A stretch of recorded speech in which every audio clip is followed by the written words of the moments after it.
Vous pouvez tout à fait créer un commentaire audio et l'enregistrer en même temps que vous visionnez le sujet dans LumaFusion. Une piste de commentaire s'ajoute à votre projet de la manière suivante.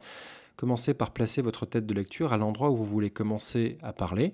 Donc on va être très classique, on va commencer au début. Et ensuite on va appuyer sur plus ici à droite. Et vous voyez que vous avez plusieurs outils. On va utiliser le premier, voix off.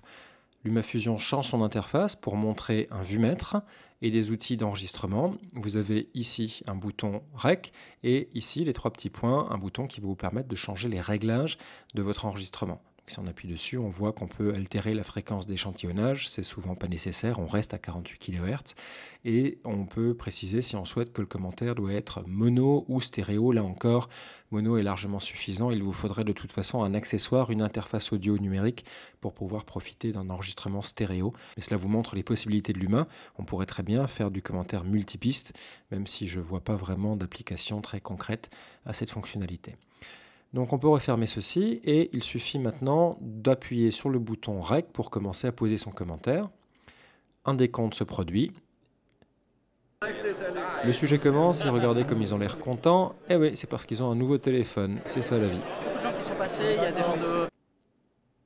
LumaFusion passe maintenant dans une interface de revue de votre commentaire. On n'a pas encore tout à fait terminé. Vous voyez que vous avez trois boutons.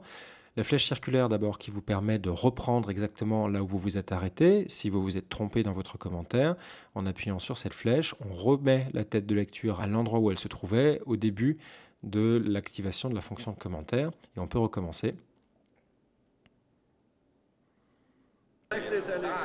Ceci est une piste de commentaire et je vais bientôt appuyer sur le bouton bleu pour arrêter l'enregistrement. Voilà. La deuxième option permet de valider la coche dans le carré de votre commentaire. Et puis enfin, la troisième option est assez explicite, un bouton play pour pouvoir réécouter avant de valider ce qu'on peut faire. Ceci est une piste de commentaire.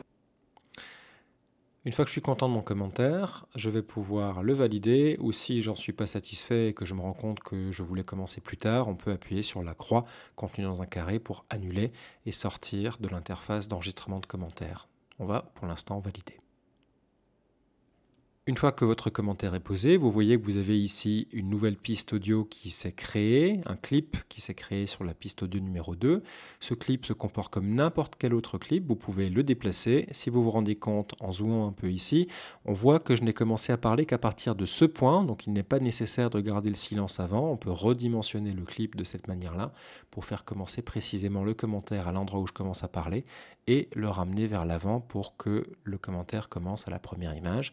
Et même opération pour la fin, pour supprimer le silence à la fin et nettoyer les bruits parasites éventuels que vous pourriez avoir derrière vous.